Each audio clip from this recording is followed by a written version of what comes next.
Assalamualaikum warahmatullahi wabarakatuh. Selamat siang negara-negara sahabat keris Indonesia. Langkah domestika. Banyak sekali ya varian pertanyaan dari para pedagang keris, terutama yang ada di luar Pulau Madura, disampaikan kepada saham keris Indonesia. Pusaka keris atau tombak apa yang paling disukai kebanyakan orang Madura? Oke, sejawab, kita ini orang Madura emang unik ya, pun di dalam melestarikan budaya adiluhung keris Nusantara.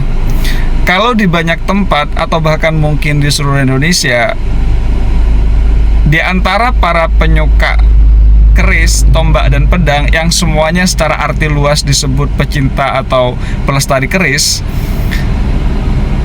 di antara mereka di banyak tempat yang saya tahu ya, di luar Pulau Madura, di luar orang-orang Madura, jumlah yang suka keris ketimbang tombak apalagi pedang itu lebih banyak.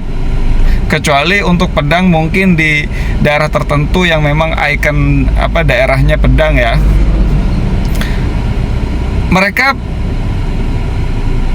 lebih suka, lebih giat sikap keris, ngagem keris ketimbang tombak ya, ketimbang pedang juga. Nah, kalau di Madura, orang-orang Madura dimanapun ya, baik yang ada di wilayah Pulau Madura, yang di Tapal Kuda, Jawa Timur, di banyak tempat di seluruh Indonesia, mereka yang suka pada budaya adiluhung ini, rata-rata jumlah dominan sekali yang lebih suka pada tombak ketimbang keris. Tapi tidak berarti tidak suka keris, hanya mereka mengutamakan ngagem tombak. Nah, lebih unik lagi, extremely ini ya, tombak-tombak itu kemudian bertransformasi menjadi sken. Diambil bilah tombak dari gagangnya yang panjang, yang semula jadi penunggu rumah, diambil, diwarangkai atau disarungi oleh meranggi istilahnya, itu jadi sken. Orang Madura nyebut gulu, tempel badan, disikap, nyikep istilahnya. Jarang sekali sampai sekarang orang Madura yang nyikep keris, apalagi pedang. Mereka banyakan nyikep gulu atau tombak yang sudah dijadikan sken. Dan tombak yang paling disuka oleh kebanyakan orang Madura multi level ya, kalangan petani, pedagang, pengusaha, civil servant, polisi, tentara, elit pemerintah, hampir semuanya suka sama satu jenis tombak yang namanya tombak Banuajuh. Tombak Banuajuh ya, identik dengan kerejekian, apakah tinjauan manfaat, khasiat, tinjauan filosofi, tinjauan doa visual. Yang jelas saya pribadi langkah domestika. Saya hanya menyampaikan, menghaturkan, mendeskripsikan fakta yang ada ya.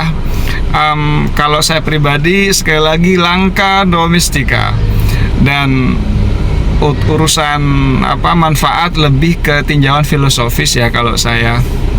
Bahwa yang jelas tombak Banuajuh ini menjadi familiar di kalangan orang-orang Madura penyuka tombak.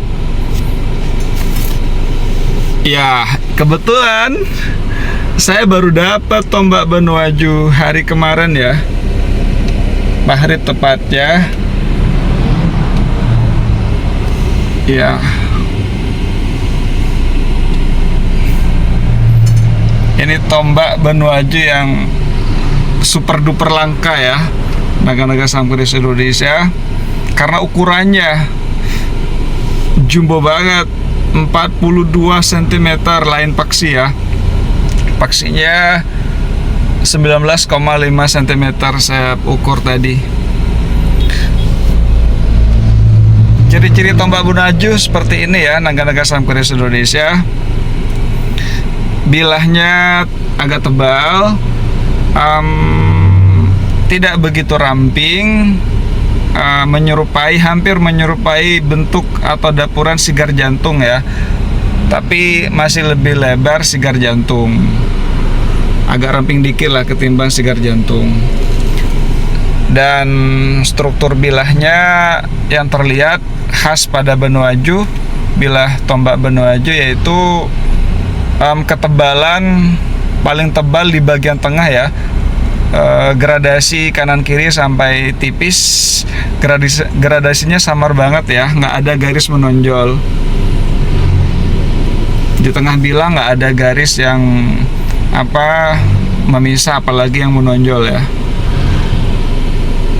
Biasanya tombak Benoaju ukuran sedang 20, 27 hingga 30 cm. Jadi ini jumbo sekali ya. Bisa jadi ini tombak pesanan dari orang paling penting di eranya. Kita nggak tahu. Pamornya pun komersil banget ya. Tambal, ceplok ya. Ada 6 saya hitung tadi. Bolak-balik sisi kanan dan sisi kiri. Silakan yang mau memaharnya, cukup 25 juta saja. Dan bagi siapa saja naga-naga Sampurnis Indonesia dimanapun Anda berada yang punya tombak Benoaju, silakan dropping sekarang juga ke Madura. Saya Saham Keris Indonesia siap demand sebanyak-banyaknya ya teman-teman naga-naga Saham Keris Indonesia. Oke, di 0852 30 25 80 85. Thank you.